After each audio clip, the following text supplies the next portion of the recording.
webiga Shabeelle ayaa fatahaad ka geystay deegaano dhowr ah oo hoostaga degmada Mahaday ee gobolka Shabeellaha Dhexe. Deegaanadaasi uu fatahaad ka geystay webiga waxaa ka mid ah Xudur Ciise, Shiidla Bari, Kulmis Weyne, Buurfuule oo intaba hoostaga degmada Mahaday ee gobolka Shabeellaha Dhexe. Fatahaadda ayaa waxa ay baabi'isay dalagyo ay beerteen dadka ku dhaqan tuulooyinkaasi hoostaga degmada Mahaday ee gobolka Shabeellaha Dhexe. Dadka ku dhaqan deegaanka Buurfuule oo hoostaga degmada Mahaday kana mid ah deegaanada uu saameeyay fatahaadda webiga Shabeelle ayaa TV-ga Horyaal waxa ay uga warbixiyeen xaaladda nololeed ee haatan ku sugan yihiin.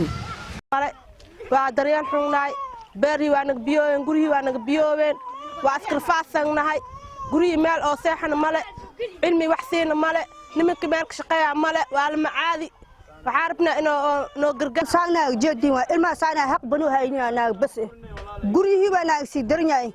beerihi sidoo kale inoo soo batay guriyaha noo soo galeen wax sanaagana xataa male gooda xataa biyana raaceen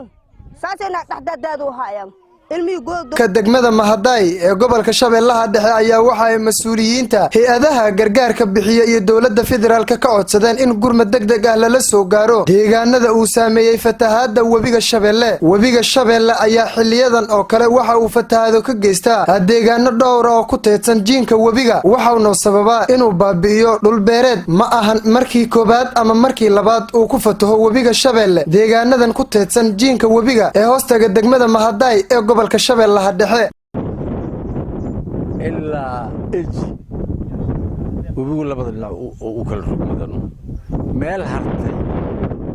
oo degmada Mahaday u hartay oo dhul beereeda oo nabad gashan sidaas sida Buurfuule hadda aan ku aragno ayay meesha ugu waqooyee meesha ugu koonfureysa sidaasay u taala bil xaqiiq dayrkana sidee haddana waa dadkuna waa beeraley oo beero qodata waay beeray ku siday u noolahayn horta Allah og laakiin dawlad goboleedka Hirshabeelle madaxweynaha iyo madaxweyne ku-xigeenka waxaan u sheegaynaa in meeshaan xaalad bini'aadanimo ay ka dhacayso sida ugu dhaqsaha badan haddii aan laga soo gaarin halkani waa beeraha tuulada Buurfuule oo hoostagta degmada Mahaday ee gobolka Shabeellaha Dhexe. Sidaad u jeedaan waa biyo ka soo baxay webiga Shabeelle oo saameyn ku yeeshay dalagyadii ay beerteen dadka ku dhaqan deegaanka Buurfuule.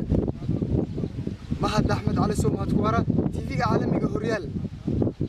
degmada Mahaday gobolka Shabeellaha Dhexe.